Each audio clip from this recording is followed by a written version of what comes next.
Ladies and gentlemen, dear listeners, welcome to the third episode of the AIES podcast series, Security Matters. My name is Sofia Maria Satanakis, and I will be your guide for this episode. After the space race 2.0 and the Austrian-China relations during COVID-19, today we will talk about the global system outlook for 2020. And we will do that with the head of our institute, Velina Tchacharova. Her work includes research, consulting, and lectures on the global system transformation and geostrategy of global actors, particularly the EU's role in Eastern Europe. Currently, the world is witnessing a profound transformation in the geopolitical arena of international relations, accelerated by the COVID-19, obviously, and noticeable in all significant socioeconomic systems.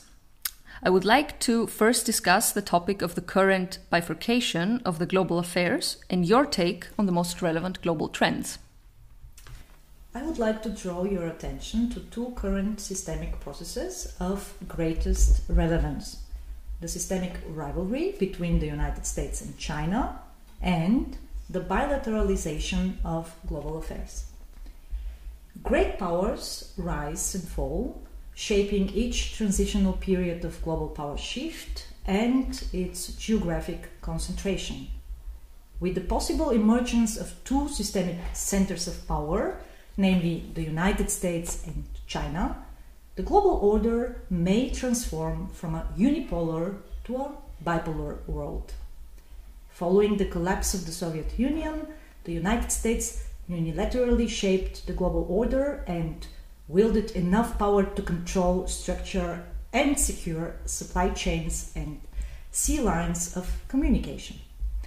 However, given China's rapid economic and trade growth, there are projections about its rise on the global stage as a second systemic pole.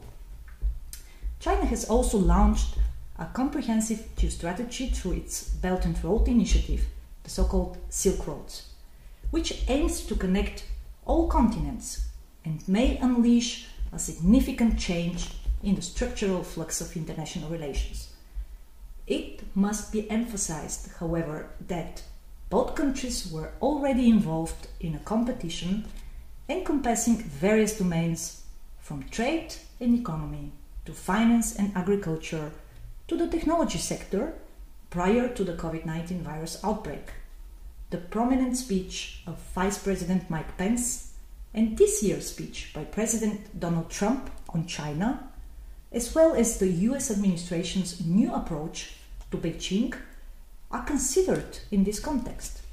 Despite the achievement of a preliminary bilateral Phase 1 trade agreement, a full-scale deterioration of their relationship seems more realistic in a post-COVID-19 context. What about the second systemic process you mentioned, namely the bilateralization of global affairs? The global system also reveals an emerging network of regional actors with limited power projection capabilities, which seek to navigate the systemic rivalry between Washington and Beijing. In the famous words of Lord Palmerston, there are neither eternal allies nor perpetual enemies, only eternal and perpetual interests. This seems to be the leading geopolitical maxim of the upcoming decade, facing multiple ad hoc actors' constellations and reconfigurations determined by the goal of maximizing their own gains. This is what we call the bilateralization of global affairs, or each country for itself maxim. Among the main protagonists are countries such as Russia, India, Japan, Canada, but also the key European states such as Great Britain, France, Germany, and Italy, and furthermore countries such as Australia, and there are surely other relevant regional powers. Following COVID-19, they have one thing in common: to play a balancing act between the United States and China, without getting caught by the difficult choice of taking sides. Against this background, the conflictual relationship between China and India will further complicate the existing security triangles in the Indo-Pacific region. a rapprochement between China and Pakistan, and in a broader context between China and Russia, the so-called Dragon Bear, are key examples of the fluid regional formations due to ongoing systemic changes. Logically, the United States regards India as a reliable partner to create a counterweight to China's overwhelming presence in South and Southeast Asia.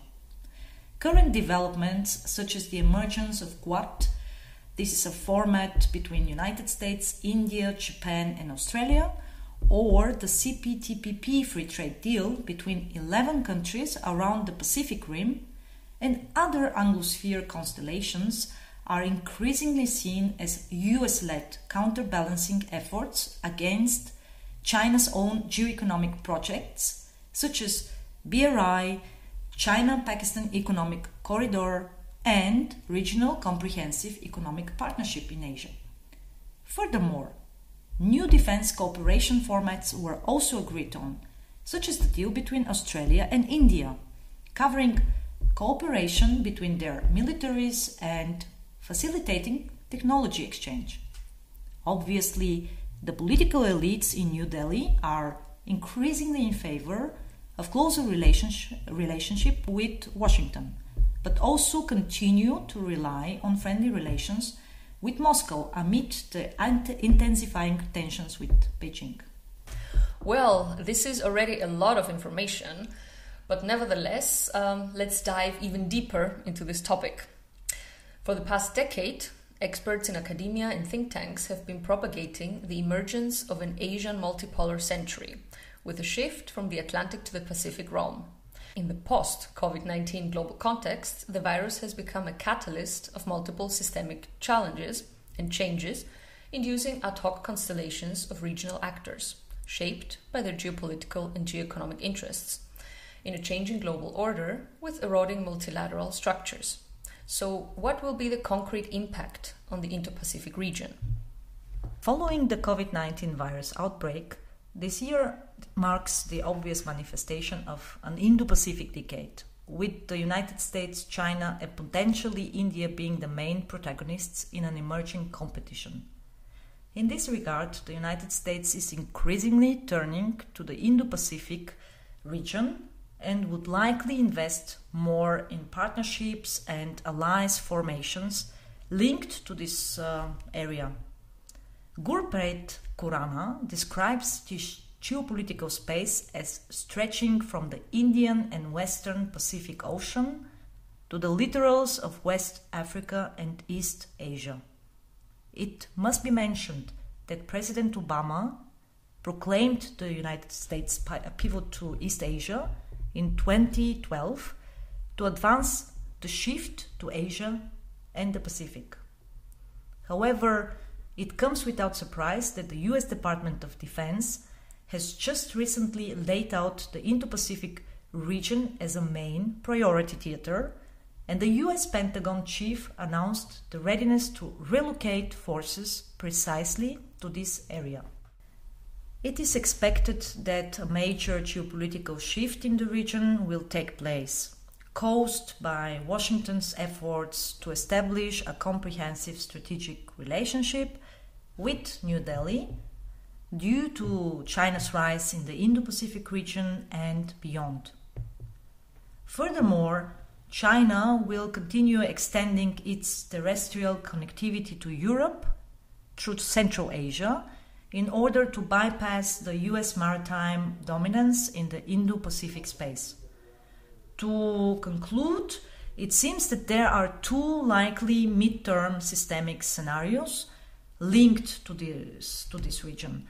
Either the United States and India against a Dragon Bear alliance between China and Russia, or the United States in a rapprochement with India and eventually Russia against China.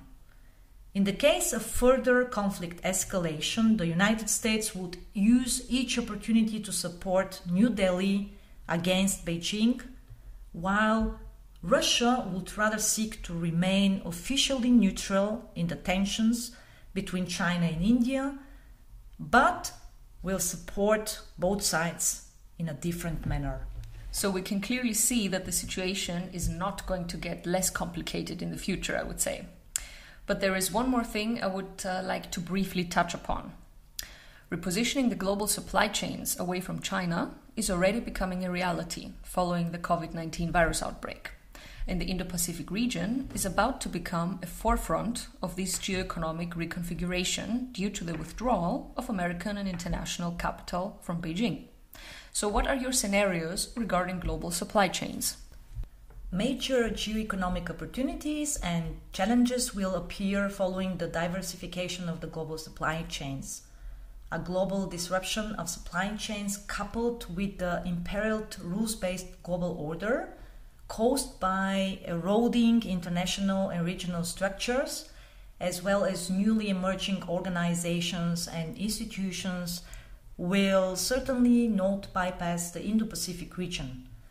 On the contrary, the reconfiguration will be initiated by the United States to bring manufacturing and supply chains back home, or to branch out to American allies and partners from mostly the Anglosphere influence, such as United Kingdom, Australia, Japan, and increasingly India. Moving production from traditional hubs to new ones will take time and will require trust building, but will also create new geoeconomic advantages, particularly for New Delhi. Regional centers of trade power, such as Japan and the European Union, already began considering a shift of manufacturing operations out of China. Sectors such as space technologies, artificial intelligence, defense, and cyber tools can expect strategic investments to promote the growth of new regional power centers. This is important since any significant breakthrough in these areas will bestow global competitiveness and geoeconomic advantages. Further, the unparalleled interconnectedness of all socioeconomic systems has obfuscated the distinction between economic and trade indicators on the one hand, and defense and security considerations on the other. This explains why the competition between the United States and China does not solely represent a trade war, but a broader rivalry extending to the global networks of finance, trade, economy, diplomacy, energy, defense, and so forth. So, once again, the Indo-Pacific region will become a major battlefield for any progress regarding the Fourth Industrial Revolution in the upcoming decade. To conclude, there are two possible global system scenarios from my point of view. Either a sort of violent systemic decoupling between the United States and China, encompassing all these socioeconomic systems I named, or a more optimistic scenario of a systemic coexistence between US-led and China-led blocs. Over the long term, this scenario outlines two parallel supply chains networks, one set by the United States, the other with access to China, next to separated digital and cyber systems facilitated by these two blocs. So let's keep our fingers crossed that it will not come to the scenario of the violent systemic decoupling you outlined for us. Nevertheless, it is important to be prepared for every possible outcome. So thank you very much, Velina, for your excellent analysis, and I'm sure we will dedicate another episode to this topic in the coming months. And with this, we reach the end of our new podcast episode. Thank you very much for listening to us, and goodbye.